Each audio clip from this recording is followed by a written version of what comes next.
Hello, Aquarius, and welcome to your Scorpio season tarot and oracle reading. All right, so first things first, I do talk a little bit about just the season itself and then some dates for some astrological dates to look out for. And then we'll do a little tarot, a little oracle, and then I give you some journal prompts at the very end of the video, as well as a ritual if you are called to take it. Okay, so let's begin. So for Aquarius, this is a time during the Scorpio season to turn inward, to balance your natural ability for intellectual curiosity and step into a feeling of emotional depth, which is so Scorpio. It's a time for getting a truer understanding of motivations and releasing any feelings of detachment so that you can connect authentically with yourself and with others. All right, so the sun entered Scorpio on October 23rd, and we did have a Mars conjunct with Mercury, which could have maybe had some bold, dynamic conversations, and maybe there might be some time to reflect if maybe any damage was done during that time. I know that characteristically Aquarius can detach emotionally, not necessarily all of the time, but maybe think about if there has been a feeling of detachment and how you can really deeply sit with that and see if there is any kind of reconciliation that you might want to focus on. All right, and then Venus enters Scorpio, and that's on, I believe it's November 7th. And it's a time for some more really beautiful, deeper transformation, particularly with romantic partnerships and relationships. And it could be a really good time to talk and think about the future, possibly with a romantic connection.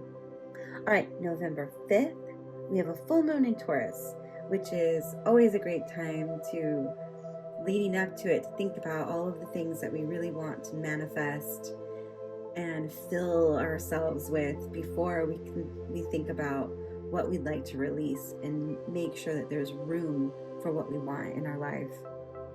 All right, so Mercury went in its shadow on October 21st, and it's going retrograde on November 9th.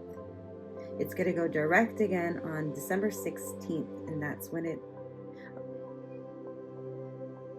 it'll be out of its shadow on December 16th. So we'll be in the clear. I believe it goes stationary, back to stationary at the end of November. So during this time, during this shadow and before the retrograde, be very mindful about travel and communication and any kind of plans, anything to do with technology. Things can get a little weird during that time. All right, so let's pull an oracle for Aquarius and the season of Scorpio. An energy that will, you know what, this one's coming out. Let's see what this one wrath. All right, so I believe Taurus got this card as well. Maybe you are not feeling very emotionally detached at this time. Maybe your emotions are feeling very dynamic, and this does kind of sit very well with the energy of Scorpio, who feels very, very deep emotions. But wrath is an unsettling emotion. It's not very socially acceptable to just openly feel wrath, even though we've all felt it at times. So let's see what the tarot has to say about this feeling of wrath and maybe a little guidance around navigating it.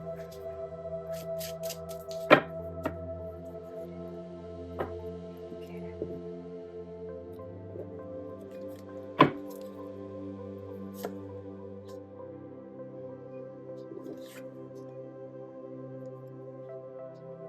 Seven of Pentacles. Upside down here. The Moon. Six of Pentacles. And the Seven of Cups. Alright, so this is definitely a time to really look inward and use your intuition, because I don't know if your emotions can be super trusted right now, because when we are surrounded by an energy of wrath, we're not really thinking super clearly. And maybe there's this feeling that you've put a lot of work into something. You have done everything that you could to gather all of the knowledge, gather the work ethic, the experience, to really cultivate something that you've been feeling very proud about.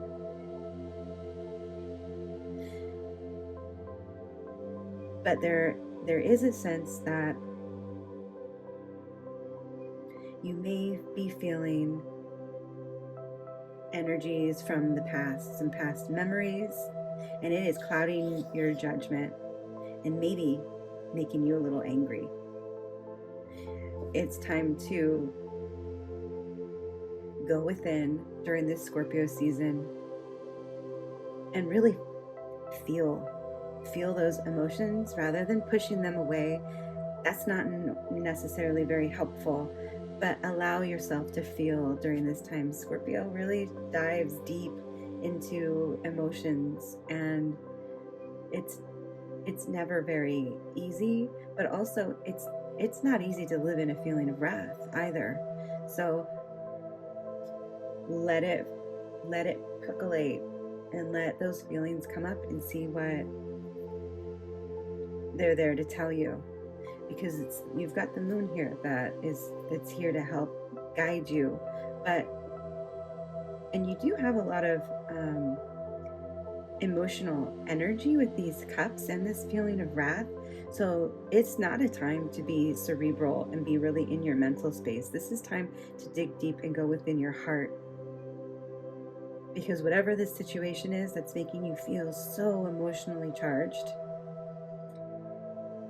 you need the clarity from your intuition to help guide you and push these clouds away so that you can see clearer.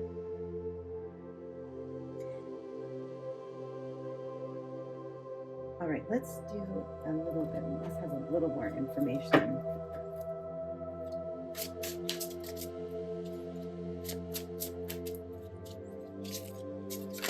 Ooh, Two of Cups is coming out. Ooh, and there's another one in there. Let's see. Let's see what we got. Three of Wands and Two of Cups.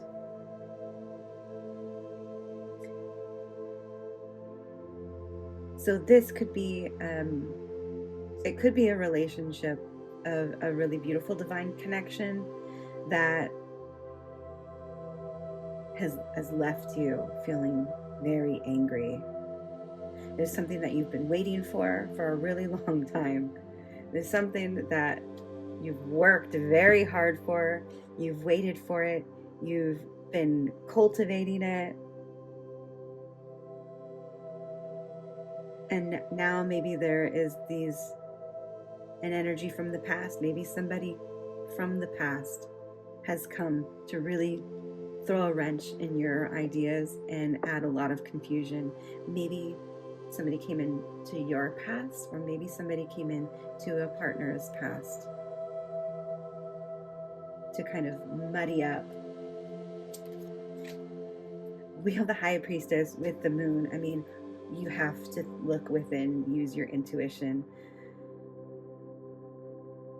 They're here to guide you. You have divine guidance. You have messages coming in, and maybe these messages are making you really angry because they're not what you want to hear, but they're necessary to hear.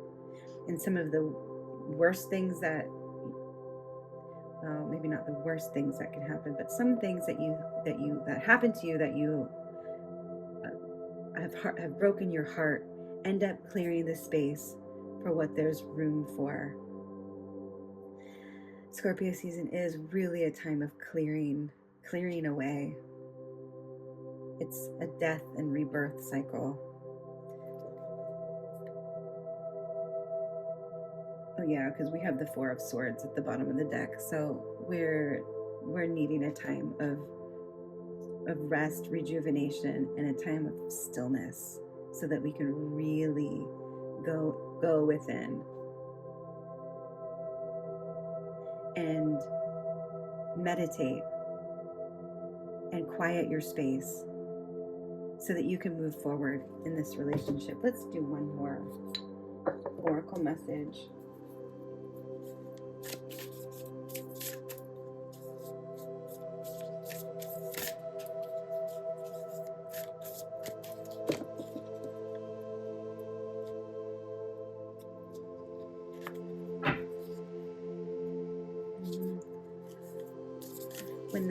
When the card doesn't come easy, it means it's not the right one. All right, let's do it again. There we go. All right. Yes, easier. All right, the Holy Mountain.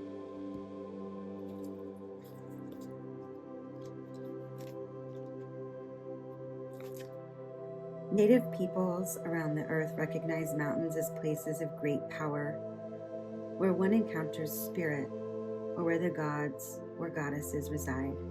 In ancient Greece, Mount Olympus was the home of the 12 main gods and goddesses. In Tibet, pilgrims circumambulate Mount Kailash to bring prosperity.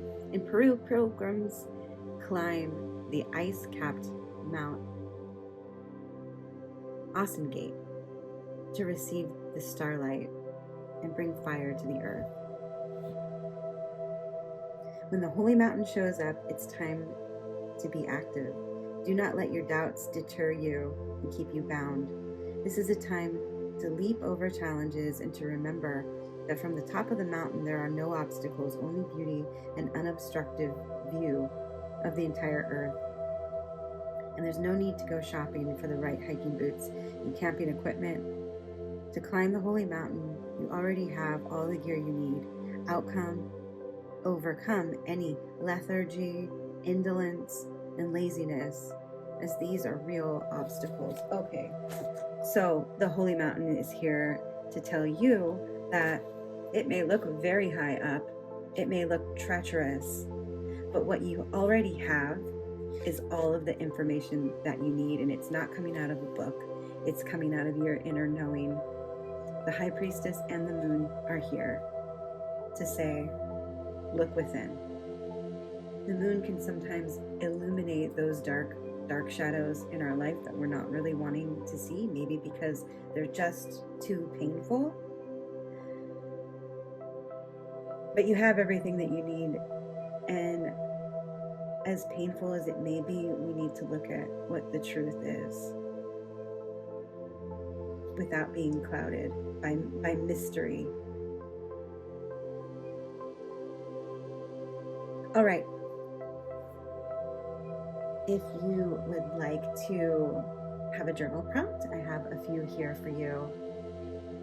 Where can I allow emotional intensity to inform wisdom, which I think goes very nicely with this reading, because you have this inner wisdom. So I would say, if you would change this to fit, where can I allow emotional intensity to inform my inner wisdom?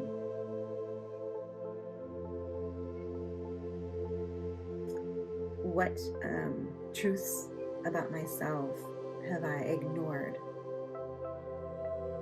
in my personal relationship with myself and in my relationship with others? I think those go well. And then I have a ritual, and it's called the Star Alignment. And for this, you're going to need a blue or a silver candle, which is supposed to represent transformation, but if you have a white candle, that will work as well. You need a small bowl of water and a paper and a pen, and it would be really nice if you would burn some rosemary, because that's also for healing and transformation, and some lavender for calm, and lavender is also associated with Aquarius. You're going to light the candle and focus on your intentions for emotional clarity and innovation. Aquarians are always those grand innovators. Write down any patterns that you wish to transform. And maybe it's a feeling of emotion that you wanted to transform. You're going to dip your fingers in the water and sprinkle it over the paper as a blessing. Meditate for a few minutes and try to align your ideals with your truth. And then you're going to keep your paper somewhere visible, so somewhere that you're going to see, so it'll remind you of this authentic insight that you're calling into your life and into your world. It's a great time to do this before the full moon to gain this manifestation and this beautiful blessing. All right, Aquarius, I hope you have a really beautiful Scorpio season. I hope that you are able to kind of go within, take some time of respite to heal your emotional wounds, heal this, perhaps this relationship that has caused confusion and overwhelm in your life. And until next time, I would love it if you would like and subscribe. That really helps me.